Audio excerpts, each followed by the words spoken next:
สวัสดีครับกลับมาพบกับโจโกโรชาแนลแล้วก็ผมโจ้คนเดิมฮะสำหรับคลิปนี้ฮะเรามาพบกับลำโพงมอนิเตอร์รุ่นล่าสุดจากทาง Edifier ก็คือเจ้า Edifier MR5 ตัวนี้นะเป็นลำโพงตระกูลมอนิเตอร์หลังจากที่ทาง Edifier เนี่ยก่อนหน้านี้เนี่ยเขาเปิดตัวลำโพงยอดฮิตต้องใช้คำว่าลำโพงยอดฮิตเลยซึ่งในประเทศไทยเนี่ยเจ้า MR4 เนี่ยที่เป็นลำโพงรุ่นแรกที่เป็นลำโพงมอนิเตอร์รุ่นแรกของทาง Edifier เขาทำตลาดมาได้สักประมาณน่าจะประมาณ 4-5 ปีแล้วในประเทศไทยเป็นลำโพงรุ่นที่ขายดีมากของทางแบรนด์ Edifier นะครับไม่ว่าจะไปทางกลุ่มคอมหรือกลุ่มต่างๆเนี่ยครับจะพูดถึงเจ้า MR4 เนี่ยแทบจะทุกกลุ่มในบรรดากลุ่มที่ใช้งานคอมพิวเตอร์เลยนะครับด้วยทั้งความคุ้มค่าของราคาแล้วก็คุณภาพเสียงที่มันได้เนี่ยมันถือว่าเป็นตัวคุ้มสำหรับการจัดวางบนโต๊ะคอมมากๆนะฮะและในเวลาต่อมาเขาอัปเกรดจาก MR4 เนี่ยกลายเป็นเจ้า MR3 แต่ว่าทำเป็นตัวเนี่ยขนาดที่เล็กลงตู้ลำโพงเล็กลงดอกลำโพงที่เป็นดอกมิดเบสเนี่ยเล็กลงแต่ว่าจะเพิ่มฟังก์ชันของการเชื่อมต่อบลูทูธใส่เข้ามาตอบโจทย์คนที่ต้องการใช้งานบลูทูธนะฮะแล้วก็ณปัจจุบันนี้ฮะเขาอัปเกรดขึ้นมาเป็น MR5 ตัวนี้สิ่งที่พิเศษสำหรับเจ้าลำโพง MR5 ตัวนี้เลยที่ผมเห็นครั้งแรกแล้วผมรู้สึกว้าวเลยก็คือมันเป็นลำโพงระบบ3ทางนะหรือพูดอีกอย่างก็คือเป็นลำโพงที่มีดอกลำโพงเนี่ย3ดอกใน1ตู้ครับซึ่งปกติเนี่ยผมไม่เคยเห็นลำโพงที่เป็นระบบ3ดอกลำโพงใน1ตู้เนี่ยกับลำโพงระบบ 2.0 สักเท่าไหร่นะและยิ่งเป็นลำโพงมอนิเตอร์ด้วยเนี่ยคือแทบไม่ต้องพูดถึงเลยเอาง่ายๆผมยังไม่เห็นลำโพงมอนิเตอร์ที่ใส่ดอกซับมาในตู้ลำโพงเนี่ยณปัจจุบันนี้ยังไม่เคยเห็นเลยแต่ก็ต้องบอกกันว่าผมไม่เคยเห็นไม่ได้หมายความว่าอาจจะไม่มีนะถ้าเกิดเพื่อนๆเคยเห็นว่ามันมีแบบนี้ก็มาแสดงความเห็นได้นะก็นั่นนะอย่างที่บอกผมรู้สึกตื่นเต้นแล้วก็ว้าวกับมันมากโอ้โหมันไม่คิดว่าเขาจะทำมานะแต่ในความว้าวนั้นเนี่ยมันก็มีความประหลาดใจเล็กๆอยู่ว่าทำไมเขาถึงเลือกที่จะใส่ระบบเนี้ยมาในลำโพงมอนิเตอร์ซึ่งในคำว่าลำโพงมอนิเตอร์เนี่ยนักเล่นลำโพงหรือว่าคนที่ทำงานเกี่ยวกับด้านตัดต่อหรือว่าทำงานเกี่ยวกับด้านเสียงเนี่ยก็จะรู้อยู่แล้วนะว่าลำโพงมอนิเตอร์เนี่ยมันถูกออกแบบมาเพื่อใช้ทำงานด้านเสียงเพราะฉะนั้นเนี่ยมันมีความจำเป็นอะไรที่จะต้องเพิ่มดอกซับเข้ามาในลำโพงมอนิเตอร์ขนาดนี้นะนี่ก็ทำให้ผมมีความประหลาดใจและก็เอกใจเล็กๆขอเท้าความไปนิดนึงเกี่ยวกับเจ้าลำโพง MR5 ตัวนี้คือก่อนหน้านี้มีผู้ติดตามผมท่านหนึ่งที่เป็นเพื่อนต่างชาตินะแต่ผมไม่แน่จำไม่ได้แล้วว่าเขาเป็นคนประเทศอะไรนะได้มาแสดงความเห็นถามผมว่าจะมีรีวิวลำโพง MR5BT บ้างไหมพอใช้คำว่า MR5BT นะฮะซึ่ง BT ก็คงหมายถึงบลูทูธนะฮะผมเห็นตอนนั้นเนี่ยมันเป็นคอมเมนต์ประมาณที่เขามาถามผมน่าจะสักประมาณเดือนที่แล้วช่วงต้นเดือนที่แล้วหรือว่าปลายเดือนโน้นเลยนะฮะผมก็เห็นเองครั้งแรกว่าMR5 คือผมไม่เคยได้ยินมาก่อนว่า Edifier เขามีลำโพงรุ่น MR5 ด้วยนะตอนนั้นผมก็เลยตอบเข้าไปว่าผมยังไม่มีข้อมูลเกี่ยวกับรุ่นนี้แต่ว่าผมสงสัยว่าแล้วเขาไปเอามาจากไหนวะผมก็เลยลองไปหาใน Google นะไปเซิร์ชดูปรากฏว่ามันขึ้นรูปลำโพง MR5 ตัวนี้ครับมันขึ้นรูปขึ้นมาว่าเป็น Edifier MR5 แต่ด้วยความที่ทุกวันนี้นะเทคโนโลยี AI มันค่อนข้างที่จะแพร่หลายเพราะฉะนั้นเนี่ยผมเห็นครั้งแรกผมก็ไม่เชื่อว่าจะเป็นลำโพง MR5 จริงๆด้วยความที่มันมีรูตรงมีรูตรงด้านข้างเนี่ยครับมันนี่เลยทำให้ผมทั้งเอะใจทั้งแปลกใจทั้งสงสัยว่ามันลำโพงรุ่นอะไรวะทำไมมันถึงทำออกมามีท่อด้านข้างด้วยเป็นรูปจาก AI หรือเปล่าผมก็ยังไม่เชื่อจริงๆนะจนเมื่อประมาณสัก 5-6 วันก่อนทางช็อป Edifier ใน Shopee นะได้มาโพสต์ขายรุ่นนี้ผมก็เอาแล้วมันไม่ใช่รูป AI มันเป็นรูปจริงก็เลยตัดสินใจสั่งมาด้วยความสนใจจุดเดียวเลยของมันก็คือมันใส่ดอกซับเบสเข้ามาในตู้ลำโพง 2.0 แบบนี้ด้วยนะโอเคเราจะยังไม่พูดเยอะเดี๋ยวเราคลิปนี้นะครับผมจะไปเปรียบเทียบเสียงกับเจ้า MR3 ก่อนแล้วเดี๋ยวคลิปต่อไปเนี่ยผมจะค่อยเทียบเสียงกับ MR4 อีกครั้งหนึ่งสำหรับคลิปนี้เราเทียบกันแค่2ตัวก่อนนะเดี๋ยวผมเอา MR4 ออกไปเดี๋ยวเบื้องต้นเนี่ยเราลองไปฟังเสียงเทียบระหว่าง MR5 กับ MR3 ดูก่อนว่าเขามีโทนเสียงที่แ แตกต่างกันไปทางด้านไหนบ้างแน่นอนล่ะ MR5 เนี่ยเขาใส่ดอกซับเบสมาเพิ่มอีก1ดอกความเด่นย่านเสียงเบสมันมีแน่นอนแต่ว่ามันจะเป็นเบสในลักษณะไหนลองไปฟังพร้อมกันแล้วเดี๋ยวค่อยกลับมาคุยเรื่องรายละเอียดสเปคกันอีกทีนึงครับ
come. Believe you got this. It's yours if you want it. Baby, you're a star. Don't forget it. No, no, no. Too late to stop it. Look what you started. Baby, you're a star. Don't forget it. No, no, no. Oh, oh, oh, oh, oh,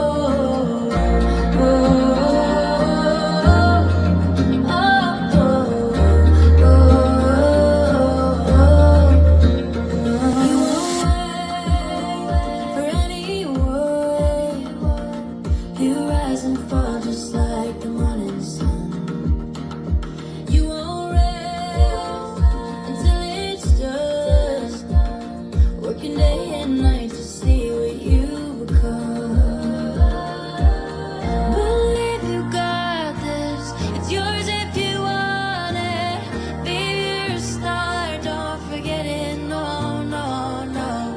Too late to stop it. Look what you started. Baby, you're a star. Don't forget it. No, no, no.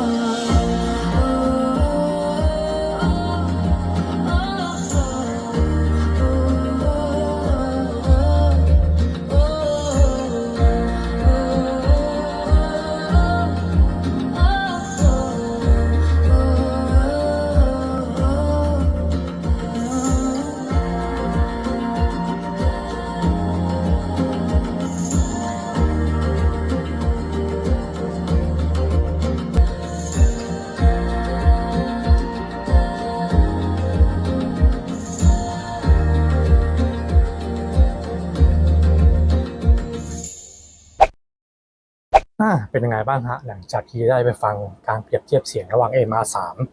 กับ MR5 กันแล้วเพื่อนๆมีความเห็นกันว่ายังไงบ้างฮะโดยส่วนตัวของผมเลยนะผมขอพูดถึงจุดเด่นของ MR5 ที่สัมผัสได้อย่างแรกซึ่งเป็นสิ่งที่เราคาดกันไว้ตั้งแต่แรกเป็นสิ่งที่เราคาดหวังผมเชื่อว่าทุกคนเนี่ยที่ซื้อ MR5 มาเนี่ยสิ่งที่คาดหวังเลยก็คือเสียงเบสนะเพราะว่ามันใส่ดอกซับมาให้เพิ่มขนาดนี้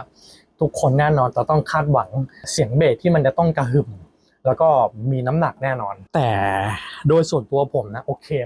มันก็เป็นอะไรที่ไม่ผิดจากที่คาดไว้มากนักแต่ว่าก็มีที่ผิดหวังเล็กๆน้อยๆก็คือเสียงเบสเขาเนี่ยมีความกระหึ่มมีความดังมีความแน่นก็จริงนะแต่ว่ามันออกไปทางล้นๆบวมๆสักนิดนึงสำหรับผมนะโอเคถ้าเกิดว่าเพื่อนเนี่ยไม่เคยได้ยินเสียงเบสที่มันผมยกตัวอย่างเจ้า Keep the Fight ตอนเนี้ยที่มันจะเป็นเบสลูกใหญ่จริงแต่ว่ามันเป็นเบสที่กระชับเป็นเบสที่เก็บคือเป็นเบสที่ฟังแล้วมันเพราะมันไม่มีอาการผ้ามัวหรือว่าไม่มีอาการล้นนะฮะซึ่งถ้าเกิดว่าไม่เคยฟังลำโพงที่เป็นเบสประเภทนี้มาก่อนก็อาจจะฟังเบสแบบเนี้ยคือไพเราะคือคุณอาจจะพอใจก็ได้นะคือต้องบอกว่าความพอใจของเสียงในแต่ละคนอาจจะไม่เหมือนกันแต่พอดีว่าผมเนี่ยมีเจ้าตัว Keep the Fight ที่เป็นลำโพงที่เป็นแบบเด่นในย่านเบสอยู่แล้วเนี่ยพอมาเจอเบสของเจ้า MR5 เนี่ยก็เลยรู้สึกว่ามันมีความล้นไปสักนิดนึงมีความเกินมีความบวมไปสักนิดนึงนะฮะในความรู้สึกส่วนตัวไอ้เรื่องของความล้นความบวมที่ผมกล่าวถึงเนี่ยมันมีผลกระทบต่อเสียงกลางแล้วก็เสียงแหลมของเขาด้วยนะฮะซึ่งเสียงเบสเนี่ยมันมากวนย่านกลางกับย่านแหลมไปด้วยนะมันทำให้ย่านกลางกับย่านแหลมเนี่ยจากความที่มันควรจะเป็นเนี่ยมันควรจะมีความพุ่งมีแรงปะทะที่ดีกว่านี้นะฮะแต่พอมันเจอย่านเบสจากดอกซับที่มันใส่มาในตู้แบบนี้แล้วนะฮะมันทำให้แรงปะทะหรือว่าความพุ่งของเสียงแหลมและเสียงกลางเนี่ยมันถูกลดทอนลงไปนะฮะก็เลยเป็นสิ่งที่ผมค่อนข้างจะผิดหวังเล็กน้อยสำหรับเสียงเบสของเจ้า MR5 ตัวนี้นะฮะแต่ทางกลับกันนะถ้าผมลองปรับลดเบสลงมาสักหน่อยนึงเนี่ยเสียงกลางและเสียงแหลมเนี่ยมันจะโผล่ขึ้นมาให้เราเห็นได้ชัดจากที่ตอนแรกที่ยังไม่ปรับลดเบสนะฮะอันนี้ก็จะพอช่วยได้นะก็เด็กว่าเพื่อนเนี่ยรู้สึกว่าเบส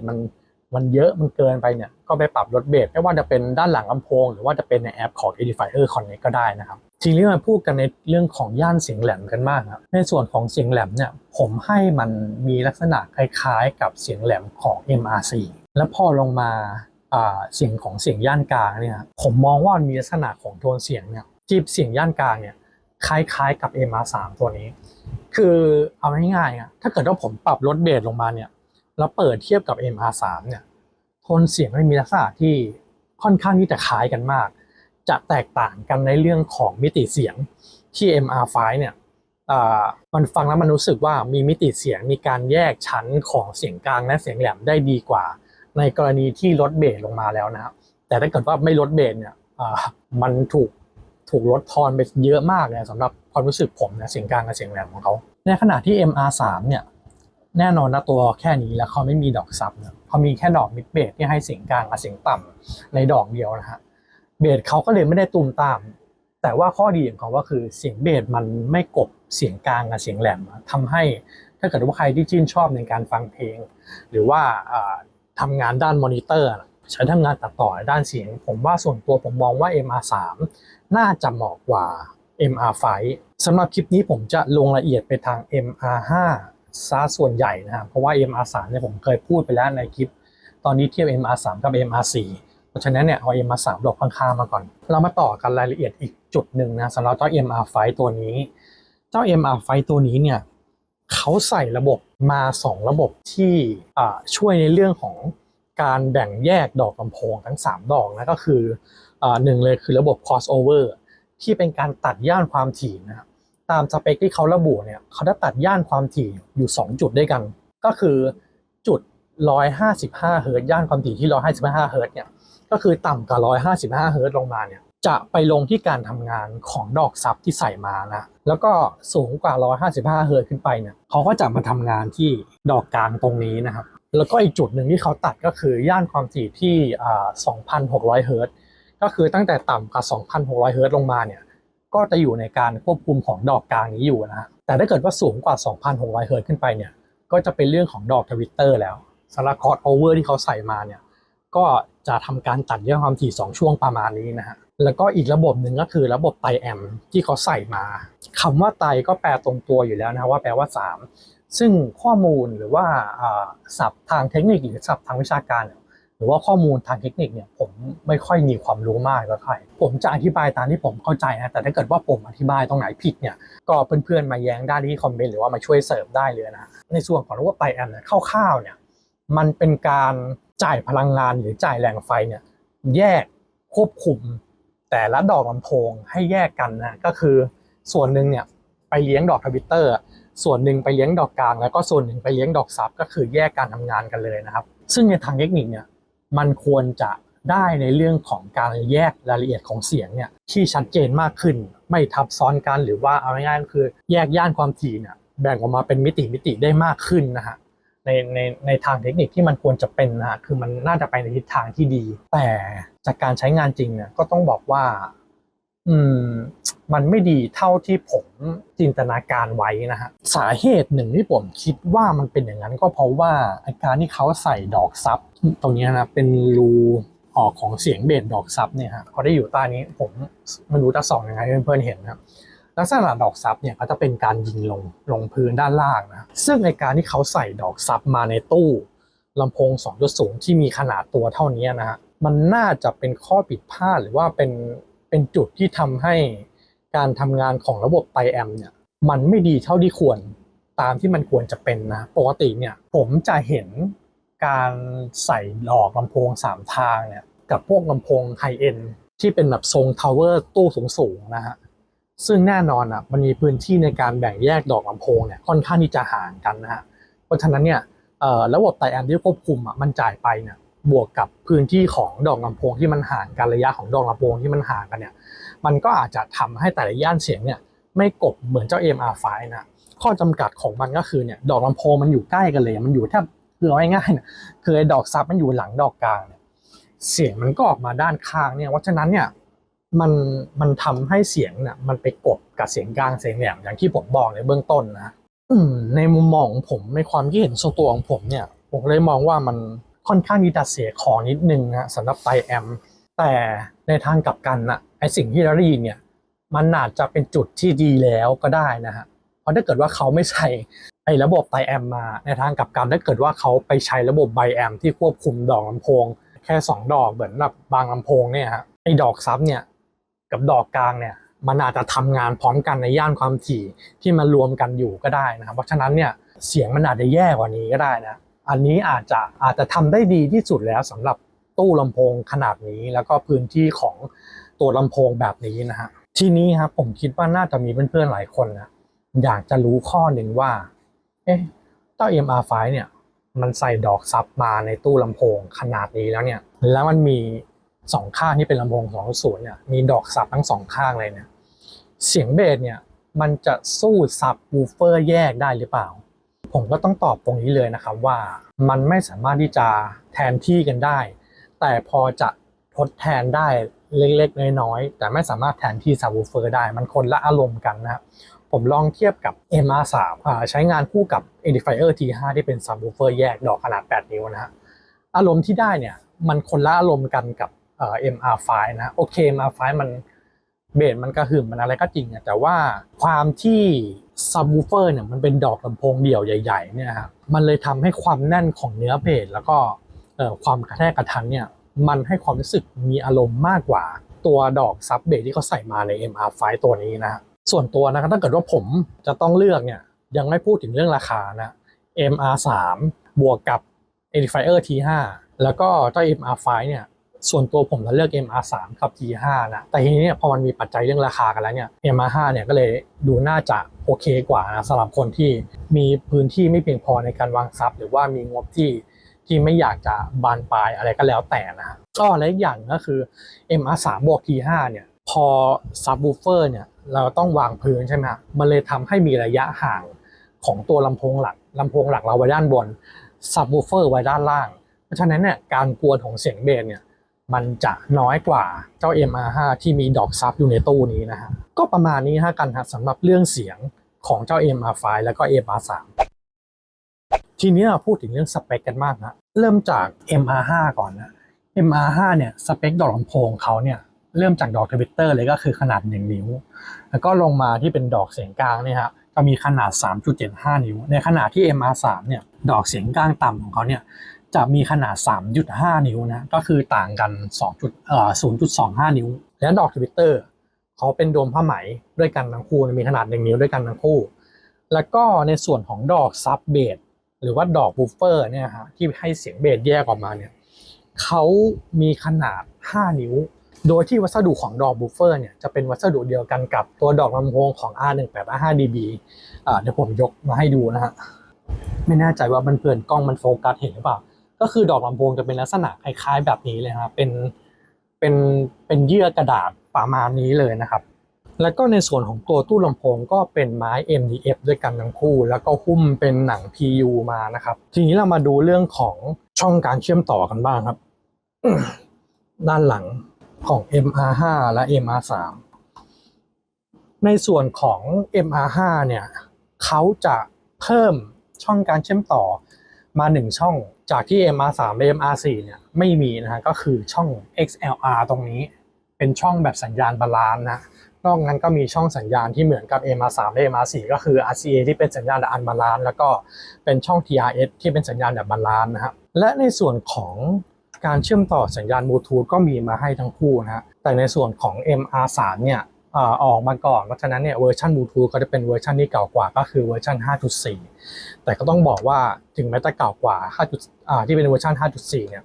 ก็ยังใหม่กว่าลำโพงแบรนด์อื่นๆนะปัจจุบันนี้ที่ออกมานะบางแบรนด์เนี่ยยังให้เป็นเวอร์ชัน 5.0 มาอยู่เลยนะครับแต่ในส่วนของ MR5 เนี่ยเวอร์ชันของบลูทูธเนี่ยเขาจะเป็นเวอร์ชันรุ่นล่าสุดเลยก็คือบลูทูธ 6.0 นะแล้วก็มาพร้อมกับโคเด็ก LDAC ด้วยนะฮะคือแทบจะไม่ใช่ลำโพงมอนิเตอร์แล้วนะก็คือสัญญาณบลูทูธเนี่ยรองรับระบบไฮเรสก็คือมีตัวโคเด็ก LDAC สามารถถอดรหัส24 บิต 96 กิโลเฮิรตซ์มาให้เลยนะฮะในส่วนของการตอบสนองย่านความถี่ของทั้งคู่นะฮะเริ่มที่ย่านความถี่สูงกันก่อนทั้งคู่สามารถตอบสนองย่านความถี่ได้ที่สูงสุด40 กิโลเฮิรตซ์นะฮะแล้วก็ต่ำสุดเนี่ยทางด้าน MR3 เนี่ยต่ำสุดเขาทำได้ที่52 เฮิรตซ์ แต่ในขณะเดียวกันเนี่ย MR5 เนี่ยแน่นอนแหละเขามีดอกเบสมาให้แยกขนาดนี้นะฮะเพราะฉะนั้นเนี่ยย่านความถี่ต่ำสุดที่เขาทำได้ก็คือ46 เฮิรตซ์แล้วก็ต้องบอกเลยครับว่า46 เฮิรตซ์เนี่ยมันสัมผัสได้เลยสำหรับMR5 ตัวนี้สัมผัสได้ถึงความลงลึกของตัวเนื้อเบสเลยนะถ้าเกิดว่าเราไปฟังเพลงที่มันมีพวกดีฟเบสเนี่ยเราสามารถรู้สึกได้เลยแต่ในขณะเดียวกันเนี่ย52 เฮิรตซ์ของ MR3 เนี่ยมันค่อนข้างที่จะยากสำหรับเขานะฮะอาจจะด้วยเรื่องของกำลังขับแล้วก็เรื่องของขนาดตัวและแน่นอนนะเขาไม่มีดอกซับเบสแยกมานะครับในส่วนของกำลังขับฮะ MR3 เนี่ยสองข้างรวมกันเนี่ยกำลังขับอยู่ที่36 วัตต์ข้างละ18 วัตต์แต่ในขณะเดียวกันเนี่ย MR5 เนี่ยกำลังขับเขา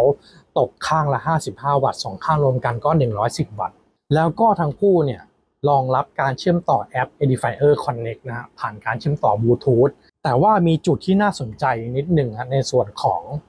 MR5 ตัวนี้ในส่วนของการตั้งค่าในแอปของ Edifier Connect เนี่ยฮะของ MR5 เนี่ยเขามีจุดที่น่าสนใจอยู่2จุดนอกจากเรื่องของการปรับ EQ หรือว่าอะไรหรือเรื่องของการปรับแต่งเรื่องเสียงเนี่ยฮะในเรื่องของ Acoustic Room เนี่ยมีอยู่แล้วเหมือน MR3 เรื่องการปรับ EQ เนี่ย MR5 เนี่ยมีการปรับ EQ เนี่ยย่านความถี่เนี่ยมากกว่า MR3 แต่จุดที่น่าสนใจเลยจริงๆก็คือมีอยู่2จุดฮะจุดแรกเลยก็คือการปิดโหมด Sleep ใช่ MR5 เนี่ยเขามีโหมด Sleep มาให้นะฮะคือถ้าเกิดว่าเราไม่ได้ใช้งานลำโพงคือไม่มีสัญญาณเสียงเนี่ยไม่ได้เปิดเพลงเนี่ยนานเกิน30 นาทีเนี่ยลำโพงมันจะดับเองนะฮะแต่จุดสังเกตจุดหนึ่งก็คือมันดับเองฮะแต่ว่าพอเราเปิดเพลงขึ้นมาเนี่ยมันจะไม่เปิดเองเหมือนลำโพงรุ่นระดับสูงๆที่อย่างยกตัวอย่างเช่นคลิป The Fight เนี่ยฮะเขามีโหมดนี้มาเหมือนกันสำหรับ The Fight เนี่ยถ้ามีสัญญาณเสียงเนี่ยผมจำไม่ได้แล้วว่ามันประมาณ20 นาทีหรือว่า30 นาทีนะลำโพงเขาจะดับเองแต่ถ้าเกิดว่าเรากดเปิดเพลงอะไรเนี่ยลำโพงมันก็จะติดขึ้นมาเองนะฮะแต่สำหรับเจ้า MR5 เนี่ยมันไม่ติดเองเราต้องมากดเปิดปุ่มเปิดเครื่องใหม่นะถึงจะติดซึ่งในแอปเนี่ยถ้าเกิดว่าเพื่อนๆเนี่ยไม่ชอบฟังก์ชันเนี้ยขี้เกียจมากดเปิดปิดลำโพงบ่อยๆเนี่ยก็สามารถได้ปิดได้ในแอปนี้นะฮะแล้วก็อีกจุดหนึ่งที่เป็นจุดที่น่าสนใจเลยนั่นก็คือการสลับสัญญาณเสียงซ้ายขวาในตัวลำโพงนั่นก็คือ MR5 เนี่ยเขาจะไม่มีปุ่มสลับมาที่ด้านหลังหรอกค่าเดิมเนี่ยลำโพงที่เป็นแอมป์ลำโพงที่มีแอมป์เนี่ยฮะเขาจะเซตไว้เป็นลำโพงฝั่งขวาเป็นสัญญาณเสียงฝั่งขวาแต่ถ้าเพื่อนๆเนี่ยมีข้อจำกัดในการจัดวางที่พื้นที่เนี่ยโอเคไปวางบนโต๊ะคอมแล้วแต่ว่าลำโพงฝั่งขวาเนี่ยถ้าเกิดว่าเอาตัวนี้ไปตั้งฝั่งขวาแล้วปลั๊กมันจะไม่ถึงปลั๊กมันนั้นอยู่ฝั่งซ้ายเนี่ยเพื่อนๆก็แค่ย้ายลำโพงที่มีแอมป์มาวางไว้ฝั่งซ้ายแล้วก็ไปกดสลับโหมดสลับลำโพงเนี่ยในแอปของ Edifier Connect เขาสามารถเซตได้เลยว่าจะให้ลำโพงฝั่งที่มีแอมป์เนี่ยเป็นลำโพงซ้ายหรือเป็นลำโพงขวานี่คือจุดที่น่าสนใจสำหรับการใช้งาน MR5 ในแอป Edifier Connect นะครับสำหรับผมเนี่ยมันมีจุดที่น่าสนใจอยู่แค่2จุดประมาณนี้นะฮะสรุปโดยรวมเลยแล้วกันฮะสำหรับคลิปนี้ MR5 MR5 เนี่ยคุ้มค่าที่จะจ่ายเงินซื้อมาใช้ไหมต้องบอกราคาก่อนนะตัวนี้ผมได้มาในราคา 4,830 บาทใช้โค้ดส่วนลด 25% สูงสุด 2,000 บาทของแอป Shopee นะฮะแล้วก็บวกโค้ดส่วนลดของร้านไม่มีการใช้คอยหรือว่าใช้เหรียญลดเพิ่มใดๆนะนี่คือราคาสุทธิของการใช้โค้ดล้วนๆนะครับ 4,830 ถามว่า 4,830 เนี่ยได้ลำโพงที่มีซับแยกมาขนาดนี้แล้วก็เสียงที่ค่อนข้างที่จะโอเคขนาดนี้คุ้มไหมผมบอกเลยว่าตีไปกลมๆ 5,000 ในตลาดเนี้ยผมยังไม่เห็นว่ามีลำโพงของแบรนด์ไหนที่ทำคุณภาพเสียงแล้วก็ใส่ดอกเบสแยกมาให้เนี่ยในตลาดตอนนี้ในราคา 5,000 ผมไม่เห็นมีหรือแม้แต่ว่าราคามากกว่านี้ก็แล้วแต่ในลำโพง 2.0 เนี่ยผมยังไม่เห็นว่าใครใส่3ทางมาเพราะฉะนั้นเนี่ยกลมๆ 5,000 เนี่ยคุณซื้อได้เลยแต่อย่างที่บอกครับมันอาจจะมีจุดสังเกตนิดนึงที่ว่าเบสล้นสำหรับบางคนถ้าเกิดว่าอาจจะไม่พอใจหรืออาจจะพอใจก็ได้นะมันเหมาะกับคนที่ไม่ต้องการที่จะใช้ซับวูฟเฟอร์เพิ่มหรือว่ามีข้อจำกัดในการจะต้องวางซับวูฟเฟอร์ที่พื้นหรือว่าอะไรก็แล้วแต่พื้นที่อาจจะไม่พอหรือว่าซับวูฟเฟอร์มันอาจจะดังไป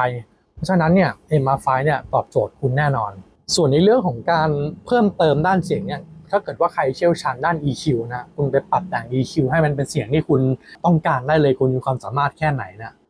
ผมลืมบอกอีกจุดหนึ่งนะจุดที่ผมชอบมากที่สุดในลำโพง MR5 ตัวนี้เลยก็คือมันเป็นจุดที่จริงๆมันเป็นจุดที่ มันก็อาจจะไม่ค่อยสำคัญเท่าไหร่สำหรับคนอื่นนะแต่สำหรับผมเนี่ยเรื่องดีไซน์หรือว่าเรื่องเล็กๆน้อยๆเนี่ยผมค่อนข้างที่จะให้รายละเอียดมันผมชอบตรงนี้มากครับปุ่มหนอบตรงนี้เนี่ยผมขึ้นอินเสิร์ตวิดีโอไว้ให้เล็กๆมัน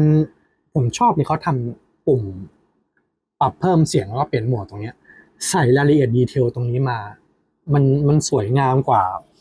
MR3ที่เป็นเรียบๆแบบนี้นะบอกเลยตรงนี้เป็นจุดที่ผมรู้สึกว่าเห็นแล้วแบบโอ้มันทำให้ลำโพงมันดูดีขึ้นมามากๆเลยนะฮะบวกกับตรงนี้ฮะตรงดอกทวิตเตอร์เนี้ยเขาใส่เป็นสีคล้ายๆดอกทองแดงมาให้แล้วจากตอนที่ MR3 เนี่ยใส่มาแค่ดอกล่างอย่างเดียวนะตรงนี้ก็เลยเพิ่มขึ้นมามันทำให้ลำโพง MR5 ตัวเนี้ยมันเหมือนกับ MR3 เนี่ยกับ MR4 เนี่ยบวกกันแล้วกลายเป็น MR5 ตัวนี้อีกจุดหนึ่งที่ผมลืมบอกไปเลยจุดที่ต้องสังเกตมากๆเลยและเป็นจุดที่สำคัญด้วยนะก็คือเรื่องของน้ำหนักฮะเนื่องจากว่าเขาใส่ดอกวูฟเฟอร์แยกมาเนี่ยเพราะฉะนั้นมันเพิ่มน้ำหนักขึ้นมาน้ำหนักต่อข้างนะครับตกข้างละประมาณ5โลรวมกันเนี่ยก็ประมาณ10โลเพราะฉะนั้นเนี่ยถ้าเพื่อนมีขาตั้งหรือว่าอะไรก็แล้วแต่เนี่ยอาจจะต้องดูเรื่องของการจัดวางบนโต๊ะด้วยนะถ้าโต๊ะไม่แข็งแรงพอแต่ถ้าเกิดว่าเพื่อนใช้งานเจ้าตัวนี้แล้วเนี่ยไม่มีสแตนหรือว่าอะไรก็แล้วแต่ไปวางกับโต๊ะแล้วมันระดับของเสียงที่ฟังเนี่ยมันสูงไม่เพียงพอผมแนะนำเป็นอันนี้ฮะเป็นสแตนเป็นขาตั้งฮะอันนี้ผมสั่งมาจากร้านที่เคยสั่งฐานรอง MR3 MR4 เนี่ยฮะมาด้วยสามารถใช้งานคู่กันได้ฮะ นี่พอวางไปแล้วก็สวยงามแบบนี้ฮะอันนี้ผมซื้อมาใช้เองนะฮะไม่ได้สปอนเซอร์อะไรใดๆวางแล้วก็ดูสวยแล้วก็ทำให้องศาของดอกทวิตเตอร์หรือว่าดอกองศาของดอกลำโพงเนี่ยพุ่งตรงเข้าหูของเรานะก็ถือว่าใครตั้งบนโต๊ะแล้วรู้สึกว่ามันต่ำไปเนี่ยวางแล้วก็สวยแบบนี้เลยนะใครสนใจเนี่ยผมทิ้งลิงก์ไว้ที่ปักหมุดคอมเมนต์ด้านล่างวิดีโอเนี่ยทั้งตัวลำโพงแล้วก็ทั้งฐานรองตัวนี้เลยครับสนใจก็ไปกดสั่งซื้อกันได้ก็ประมาณนี้แล้วกันนะสำหรับคลิปการรีวิว MR5 เทียบกับ MR3 ตัวนี้เดี๋ยวคลิปต่อไปผมก็คงจะเอา MR5 เนี่ยไปเทียบกับ MR4 แล้วก็แน่นอนนะลำโพงที่เด่นย่านเบสแบบนี้มันต้องเจอกับคลิป The File ซะหน่อยนะเดี๋ยวมาเจอกันว่าเสียงของคลิป The File เนี่ยกับ MR5 เนี่ยลำโพงเนี่ยมูลค่า 5,000 กับลำโพงมูลค่า 35,000 นะมันจะสู้กันได้สักแค่ไหนฮะก็ต้องบอกเลยว่าวิดีโอเนี้ยการถ่ายทำครั้งเนี้ยเนี่ยเป็นเทคที่5สำหรับผมนะฮะเมื่อคืนเนี่ยผมตั้งใจอัดมากประมาณ 3-4 เทคไม่ได้นอนไม่นอนอีกทีนึงเนี่ยตอนประมาณ6 โมงเช้านะแล้วก็ตื่นประมาณ9 โมงต้องบอกเลยว่าตอนนี้ค่อนข้างเพลียมากตอนนี้เป็นเวลาประมาณ4 โมงเย็นนะที่ผมถ่ายทำอยู่เนี่ยเดี๋ยวถ่ายเสร็จผมก็จะใช้เวลาในการตัดต่อสักแป๊บหนึ่งจะรีบพยายามตัดต่อให้เสร็จเร็วๆแล้วก็อัปโหลดให้ทันภายในวันที่5นี้เพื่อที่จะทันเพื่อนๆกดโค้ดหรือว่าจะสั่งซื้อในคืนวันที่6นี้นะฮะเผื่อใครกำลังสนใจ MR5 อยู่ก็พยายามเร่งอัปโหลดให้นะยังไงถ้าเกิดว่าคลิปนี้ผมมีตรงโซนไหนที่พูดผิดหรือว่าอธิบายไม่เคลียร์เนี่ยต้องขออภัยไว้นะตรงนี้ด้วยนะครับเพราะว่าอาจจะเบอร์จากการนอนน้อยนิดนึงก็ยังไงมาช่วยกันให้ข้อมูลเพิ่มเติมหรือว่าทงติ้งกันได้ที่คอมเมนต์ด้านล่างถ้าเกิดว่าผมผิดพลาดประการใดแล้วก็คลิปนี้ก็คงจบแต่เพียงเท่านี้ฮะไว้เจอกันคลิปหน้าสวัสดีครับ